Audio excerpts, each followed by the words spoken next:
দেখো আমার লাল লাল ঝাল ঝাল গাড়ি নিয়ে চলে এসেছি একেবারে পালকিতে গাড়ির কিছু কাজ করাতে। পিছনের রিফ্লেক্টরটা লাগাবো আর একটা কিন্তু চার্জিং হোল্ডার আছে, এখান থেকে একটা চার্জারও কিনবো।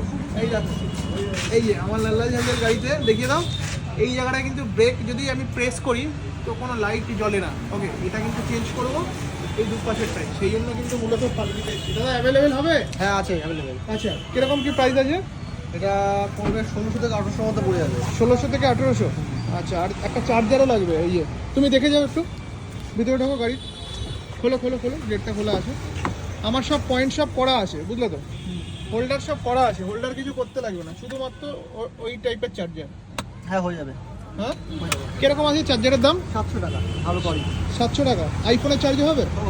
মানে টাইপ সি হবে তো? আমার টাইপ অ্যান্ড্রয়েড বি আইফোন সব হবে। বাহ, ঠিক আছে। Multi cable, multi cable. আচ্ছা চলো, ওটাও একটা আমাদের দিয়ে দাও, ওটাও একটা আমাদের দাও।